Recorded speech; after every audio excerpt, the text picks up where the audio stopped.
오늘 첫 번째 꼭지의 제목이 글쓰기는 글쓰기를 통해서만 배울 수 있다.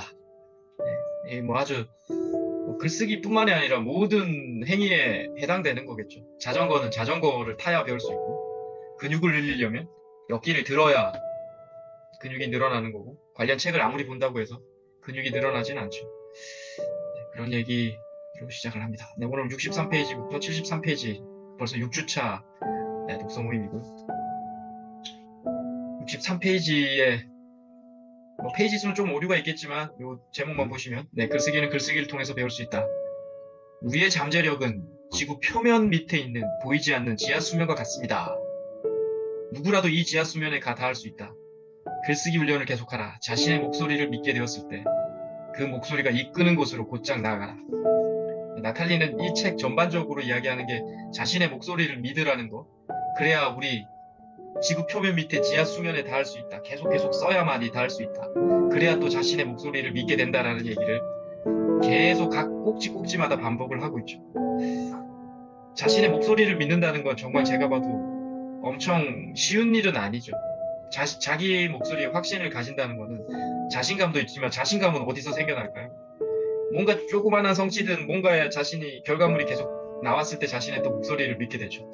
뭐 어떻게 그걸 하느냐? 이분은 끊임없이 계속 노트에 자신의 생각을 적어내라. 그렇게 해야만 우리의 목소리를 믿을 수 있다. 이런 얘기를 하고 있는 것 같고요. 64페이지에 글쓰기는 글쓰기를 통해서만 배울 수 있다는 사실이다. 자신의 바깥에서는 어떤 배움의 길도 없다. 당신이 훌륭한 대가를 10사람이나 만난다 하더라도 그것으로는 글쓰기를 배우지 못한다. 네, 제가 책쓰기 이제 한 3년차 하고 있는데 많은 책쓰기 강의들이 있어요. 그래서 제 책쓰기 수업을 들으신 분도 여기도 들어봤다가 저기도 들어봤다가 하는데 저도 그렇게 했었고요. 결국은 그래도 우리가 글을 쓴다는 거는 직접 자신이 쓰는 과정에서 좀 잘못됐구나 잘 됐구나를 느낄 수 있다는 거죠. 아무리 좋은 강사, 아무리 좋은 멋진 그 작가의 강의를 듣는다고 글쓰기가 늘지는 않죠. 근육을 키우려면 무거운 걸 들어야 되죠. 뭐 약간의 반론도 있죠. 근육을 키우는 책을 자세히 보면 키우는 방법을 우리가 자세히 조금씩은 좀 디테일하게 연구를 할 수 있죠. 그리고 또 동기부여도 받을 수 있다는 거죠. 완전히 뭐 관련 책들, 근육을 키우는 책을 본다고 해서 근육이 늘지는 않겠지만 분명히 그래도 또 동기부여도 되고 또 이로운 점은 있죠. 64페이지 이런 얘기합니다. 학교에서의 문학 수업은 어린이들에게 문학 작품을 읽게 한 다음 곧바로 문학에 대해서만 말을 늘어놓기 시작한다. 이게 제가 책 쓰기 수업을 하거나 우리 다른 분들의 글을 좀 보면서 느끼는 게 이런 거예요. 이 나탈리가 했었던 대해서 많이 써요. 그러니까 자신에 대해서 글을 쓰는 게 많아요. 자기가 직접 안에 그 행위를 독자한테 행위를 보여줘야 되는데 약간 제3자적인 관점으로 글을 쓰는 경우가 있어요. 당연히 그런 글도 필요하지만 보통은 이렇게 자신이 직접 들어가서 행위를 보여줘야 돼요. 독자들이 느낄 수 있게. 그 얘기를 하고 있는 것 같고요. 65페이지에 우리는 그냥 그 시에 최대한 몰입해야 한다. 그 시를 쓰며 시인이 보았던 이미지를 다시 불러와야만 한다. 시의 온기에서는 발을 떼고 시에 대하여 말하는 데만 열을 올리는 어리석은 짓은 하지 말라. 시에 머물 수 있도록 가까이 다가가라. 작품 자체 속으로 들어가라. 그것이 시 쓰기를 배우는 방법이다. 방금도 말씀드렸던 그런 내용이죠. 관찰자가 아닌 당사자가 되는 게 독자들한테 조금 더 어필을 합니다. 자신의 사항을 설명하지 말고 직접 그 사항을 독자들한테 보여주는 게 맞죠. 어떤 수업 들었던 분, 엊그제 썼던 글 중에 하나가 자신의 직장 생활이 힘들다는 얘기를 이렇게 제3자적인 관점에서 이렇게 막, 뭐 때문에 힘들고, 뭐 때문에 힘들다 막 이렇게 써요. 그게 대하여 쓰는 거죠. 힘들다는 게 아니라 실질적으로 힘든 그 상사하고 자신의 대화라든지 이런 걸 표출해야지 직접 쓴 거죠. 독자들이, 아, 힘들겠구나 느끼는 거죠. 그게 이제 대하여 쓰지 않는 거죠. 제가 직접 끼어 들어간다는 거죠. 자, 두 번째 꼭지. 작가와 작품은 별개다. 수업에서도 이런 얘기 좀 자주 이야기를 하는데 우리는 자신이 썼던 글을 자기하고 동일시하는 경우들이 많죠. 완전히 다를 수는 없지만 또 그렇다고 완전히 똑같지도 않다라는 거죠. 나탈리는 다르다라고 이야기를 합니다. 56페이지에 우리가 쓰는 글은 순간이 만들어낸 작품이다. 이 순간에 생각, 감정이 발동이 돼서 쓴다라는 거죠. 내가 만들어낸 시는 그 시를 쓰고 있을 때 내 생각, 내 손, 나를 둘러싼 공간과 내가 느낀 감정들일 뿐이다라는 거죠. 이 순간이라는 거죠. 스스로 속지 않도록 경계하라. 시시각각 우리는 변한다. 그리고 매 순간마다 변한다는 사실. 이것처럼 좋은 기회도 없다. 우리는 한순간에 얼어붙어 있던 자신과 자신의 이상으로부터 빠져나와 신선하게 무언가를 다시 할 수 있다. 이것이 글쓰기다. 네. 시시각각 변한다라는 거죠. 우리 이 생각이나 감정은. 매 순간마다 변한다는 사실은 그래서 계속 좋은 기회라는 거예요. 나탈리는 역시 이제 도 닦는 사람이죠. 이 시시각각 변하는 거는 한 시간 뒤면 또 우린 새로운 사람으로 또 우리가 태어날 수 있다. 뭐 이런 얘기인 거죠. 좋은 기회다. 그래서 글쓰기에서는. 우리 감정은 이렇게 끊임없이 변하고 매 순간마다 변하기에 좋은 기회다는 얘기고. 뭐 얘가 약간 덧붙이면 뭐 우리가 부정적인 감정이 계속 확대되는 건 그 감정을 끊임없이 붙들고 있기 때문이죠. 스스로가. 네. 그걸 조금 더 놓고 시간이 지나면 그 감정도 없어진다는 걸 우리도 체험적으로 알고 있잖아요. 근데 끊임없이 붙들고 있죠. 안 좋은 거는. 그래서 계속 그 감정이 확대가 되죠. 67페이지에 이분이 이런 얘기를 하죠. 이제는 늙은이가 되어버린 남편, 낡은 구두에 대한 느낌, 또는 마이애미에서 어느 흐린 날 아침에 먹었던 치즈 샌드위치에 대한 기억. 이런 것들을 적어내리는 능력이 생겼다는 것은 당신이 드디어 내면에 있는 것들과 손을 잡았다는 증거다. 당신은 더 이상 내면에 있는 것들과 싸우지 않는다. 그래서 당신은 자유롭게 된다. 이전까지 싸움의 대상이었던 것들이 이제는 당신과 하나가 되고 당신을 도울 것이다. 저는 책 쓰기 수업할 때 일상을 쓰라, 저뿐만 아니라 많은 책 쓰기 강사들이나 글 쓰는 분들이 일상을 써라라는 얘기. 나탈리가 이 똑같이 일상을 쓰라는 거죠. 늙은이가 되어버린 남편, 구두에 대한 느낌, 마이애미에서 아침에 먹었던 뭐 치즈 샌드위치에 대한 기억. 이런 게 그냥 우리 일상들이잖아요. 그러니까 일상을 쓰라는 얘기를 하고 있는 거. 이런 걸 쓸 수 있으면, 네, 드디어 내면에 있는 것들과 손을 잡았다는. 쉽게 말하면 자신의 목소리에 확신을 가졌다는 거죠. 네, 우리는 뭔가 그럴듯한 걸 쓰려고 애쓰죠. 뭔가 멋져 있는, 뭔가 어떤 엄청난 정보성의 글을 쓰려고 애쓰는데 그런 글을 쓰더라도 이런 일상적인 게 이렇게 합치게 돼야지 뭔가 독자들한테는 가슴에 와닿아요. 아니 그냥 정보만 쭉 하면 그냥 사전이 되고 교과서밖에 되지 않는다라는 네, 그런 얘기고요. 네. 67페이지에 내가 쓴 시 가운데 희망이 없다라는 제목의 시가 있다. 이분이 이제 나탈리가 쓴 시 중에 책에 보면 희망이 없다라는 시가 있는데 많은 주변 사람들이 아유 안 됐네라고 막 위로해 준다는 얘기가 나오죠. 근데 이분이 이렇게 이야기죠. 나에게도 절망과 공허에 대해 적을 수 있는 능력이 있다는 사실과 이 사실에서부터 내가 두려움을 떨치고 다시 생생하게 살아가는 것을 느낄 수 있기 때문이다 라고 이야기합니다. 그러니까 희망이 없다라는 시를 한번 쓰고 나면서 이 사람은 나탈리는 나는 이제 절망과 공허에 대해서 쓸 수 있어 라고 이야기해요. 네. 절망과 공허죠. 우리 뭐 제가 일요일 시간에도 말씀드린 우리 인생의 8할은 절망과 공허로 이루어져 있죠. 2할 정도가 기쁨과 희망이에요. 그래서 거의 매번 우리는 절망과 공허를 겪지만 그 2할 희망과 기쁨을 찾기 위해서 이렇게 노력하는 게 그게 우리가 사는 이유라는 거죠. 가끔 이 문장을 보면 이 생각이 들었어요. 절망과 공허에 적을 수 있다는 이 나탈리 문장을 보면서 난 무엇에 대해 적을 수 있나? 난 무엇에 대해서 쓸 수 있나? 이런 질문도 한번 우리 선생님들과 해보고 싶었어요. 네, 67페이지에 우리가 힘을 얻는 곳은 언제나 글 쓰는 행위 자체에 있기 때문이다.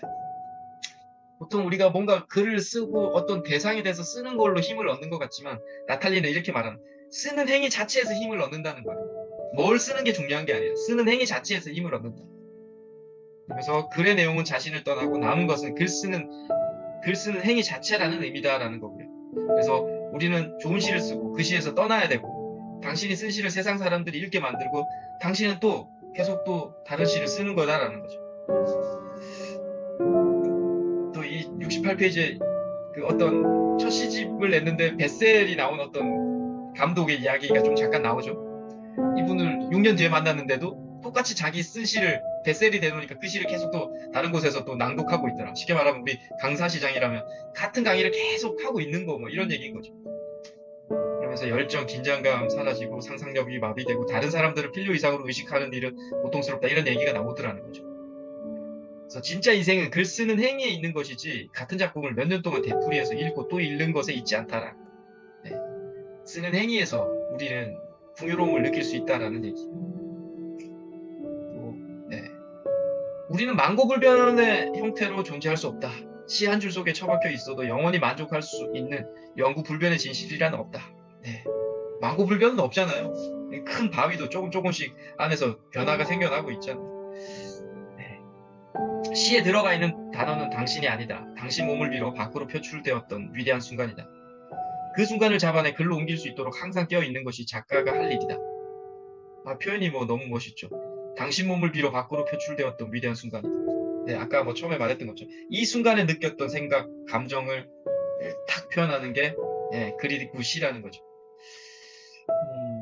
제가 의견을 이렇게 달았네. 내 영혼에 집약된 것들은 육신을 통해야만 밖으로 표출될 수 있죠. 네, 이분은 지금 당신 몸을 빌어서 표출되는 순간이라는 얘기는 우리의 생각과 우리의 육신을 따로 분리해서 이 나탈리는 지금 생각을 하고 있는 거죠. 이런 게 결국 이분이 이제 구도자 같은 느낌이 든다는 거죠. 마지막 꼭지, 사고의 모든 경계를 허물어뜨려라 라는 얘기. 이렇게 되게 자유로워져야 되고 고정관념을 없애라 이런 의미 같고요. 72페이지에 자동차 먹는 요가 수행자 이야기 나오죠. 그래서 야, 이게 자동차를 왜 먹나 싶어서 이 내용 조금 보면 좀 재미나게 읽었는데,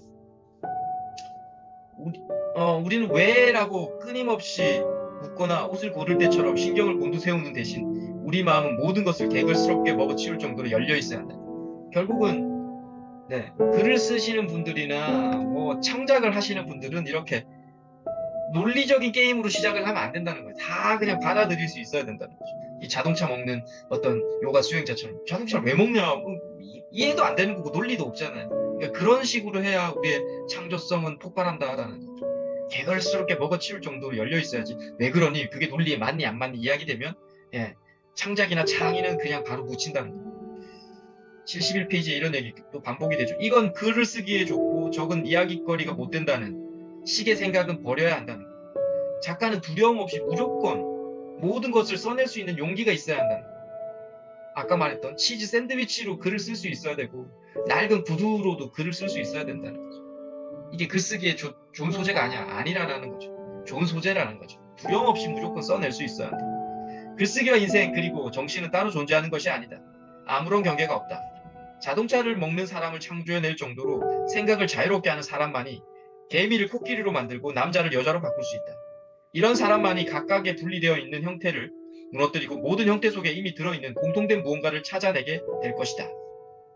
네, 이 빨간색 글이 좀 멋있죠? 멋있다기보다도 진리예요. 글쓰기, 인생, 정신이 따로 존재하는 게 아니에요. 이게 다 같이 경계가 없이 존재하죠. 가끔씩 수업 들으신 분들이 이렇게 이야기합니다. 멋진 글을 쓰고 싶다고. 직설을 하면 이거예요. 멋진 삶을 사시든지 멋진 사고의 생각을 갖고 계셔야 멋진 글이 나오는 거지. 생활이나 삶은 되게 나이브한데 멋진 글이 나온다? 그럴 수 없더라는 거죠. 그냥 글은 나의 생각을 반영하는 것 뿐이죠. 물론 가끔씩 태폐하게 살면서 멋진 글을 내시는 분들이 가끔씩 있어요. 근데 그분들 거의 세상에 바로바로 그냥 들통이 나더라는 거죠. 네. 그래서 결국은 글쓰기는 내 생각을 표출하는 하나의 그냥 수단일 뿐이라는 거예요.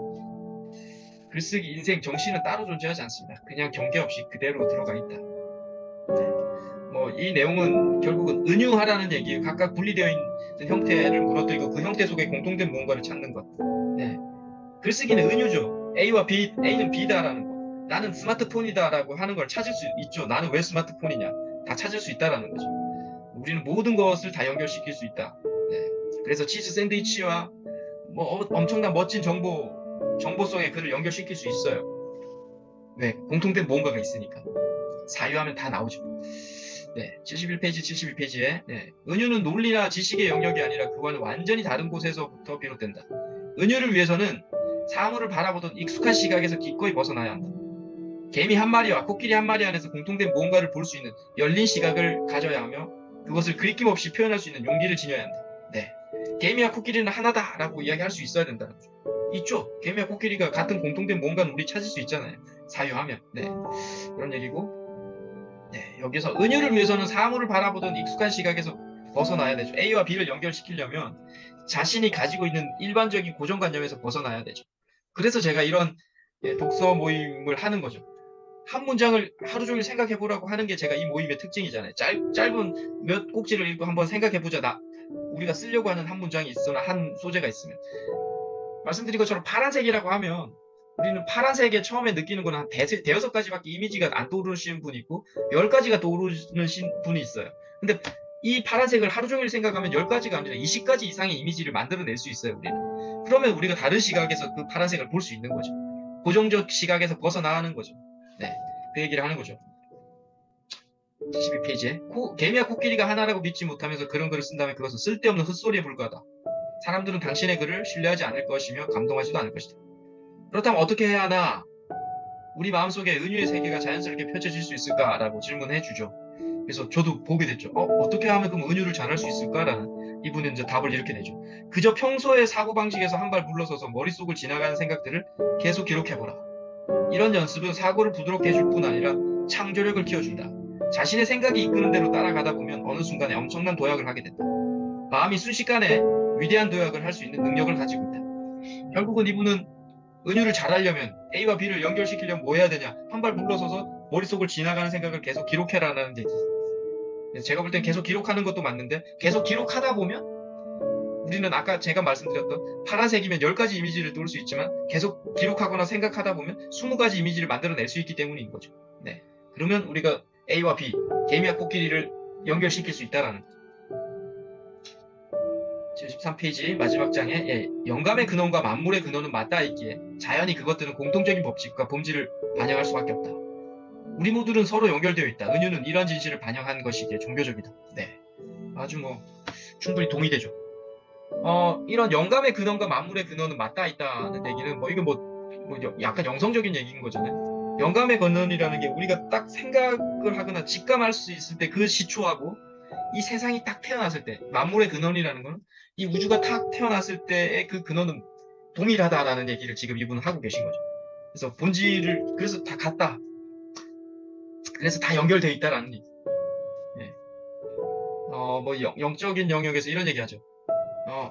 아침에 우리가 일어나는 순간에 우리가 아무 생각 없다가 일어나는 순간에 생각이 막 들어오죠. 딱 깨는 순간에 걱정도 생길 거고 또 기쁨도 생길 거고 막 들어옵니다. 그게 어떤 영적 철학에서 책에서 보면 그게 만물의 시작이었다라는 거예요. 네, 거기서부터 시작한다. 네, 그 시작이 결국은 그 만물의 시작이 영감도 근원이죠. 우리 가만 자고 있다가 딱 깨어나는 순간에 이제 생각이 시작이 되잖아요. 같다라는 거예요, 결국. 네, 여기까지 제가 네, 고생하셨습니다. 정리 좀 했습니다. 네.